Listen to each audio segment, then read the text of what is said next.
Welcome back to my channel mga boss. May panibago tayong ginagawa rito. Isa itong Ford Everest. Ford Everest. Ano ang kategorya nito ay wagon. Ayan. So, ang problema nito mga boss, kulang sa lamig. Una nating isi, may lamig pa naman siya ng kunti. Kasi dyan ang kamay. Napakadumi mga boss. Tapos dito, ayan. Kanina dito siya nakalagay. Huwag dyan mga boss. Dito ka dapat parati. Basta naka-aircon ka. Yan, dito ang malamig, ibig sabihin nito, yung malamig na hangin ang araw, nakaganyan ang araw, nakaganyan. Oh, ibig sabihin ang malamig na hangin ay palalamigin mo para mas madaling lumamig. Kung galing sa labas yan, galing sa labas, diyan siya galing sa parati ko nang na-explain dito sa ko, sa mga content ko mga boss. Yan, ito galing sa labas ang hangin. So ang galing sa labas, kung mainit sa labas ang hangin, so matagal niyang mapalamig ang yung dahil aircon, dahil mainit sa labas. Kung ganito ang panahon, mas okay yan. Pero yung mga dahon, mga alikabok, dito yan, may kanal dyan, dito, may kanal yan, dito yan papasok, dito sa air vent. Tingnan nyo, kita nyo ba? Ayan, kita nyo mga boss. Ayan. Oh, ayan. Ano ko, galing sa labas yan, naka close yan. Tingnan niyo. Pag pindot ko dito, ayan, pindot ko dito, punta ko dito, tingnan niyo. Ayan. So, galing sa loob, nag-open siya. Ang malamig dito, palamigin niya. Kita niyo mga boss. Kung kita niyo ba? Tingnan niyo. Yan, focus ko. Yan, nagka-close. Ibig sabihin yan, kumuha siya ng hangin galing sa labas. So, mahina ang lamig niya. Matagal siyang palamigin yan. Mahina talaga. Dapat ganito talaga. Ayan, kita niya? Okay. Yan lang yung explain ko sa inyo mga boss. So, hindi pa rin tayo pa rin tayo nito. Cleaning pa rin tayo. Malamig naman siya, pero cleaning pa rin tayo. Then yearly tayo nagpa-PMS dito. Lalo na itong mga Ford, mga to. Dito basta-basta nasisira ang mga aircon nito. Bell for last to, mga boss. Yung mga European car.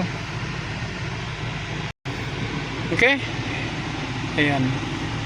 So, linis ng system. Ano na lang tayo? Mag-oil ng compressor, finish ng system, lahat cleaning natin lahat dito, pati sa likod. Okay?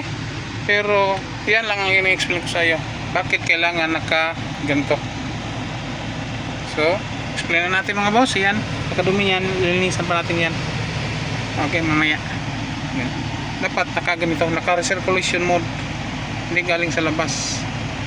Okay? Dapat dito pag naka-aircon ka. Dahil yung mga alikabok, mga dumi, mga maliit na mga dahon ay papasok dyan sa AC natin, dyan magbabara.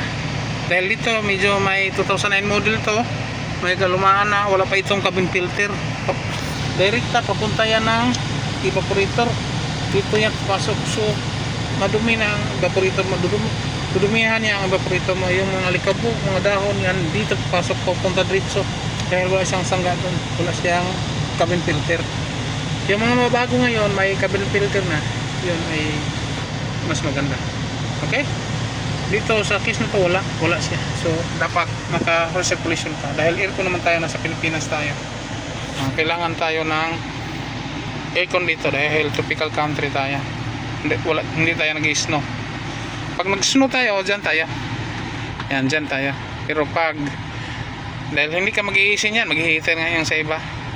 Pag nag-snow, dito yan, papunta yan dito sa kulay red. Pero nasa tropical country tayo, nasa Pilipinas tayo, dito tayo sa recirculation mode. Okay? Tandaan mga boss, ito lang ang sekreto.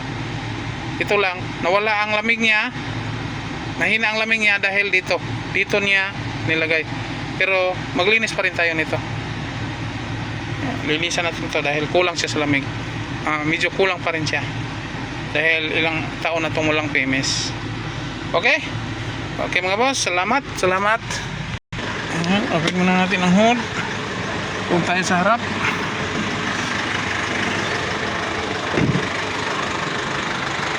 Yan, Fort Everest.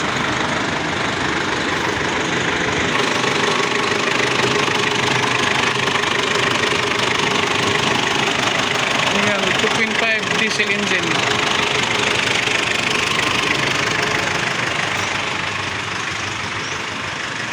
Dami pang nakahilira dito mga boss.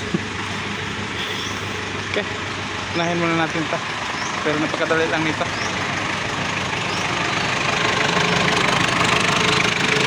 Natin ang deck niya, maluwag na rin.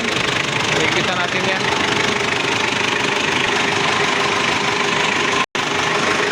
Ito, preso.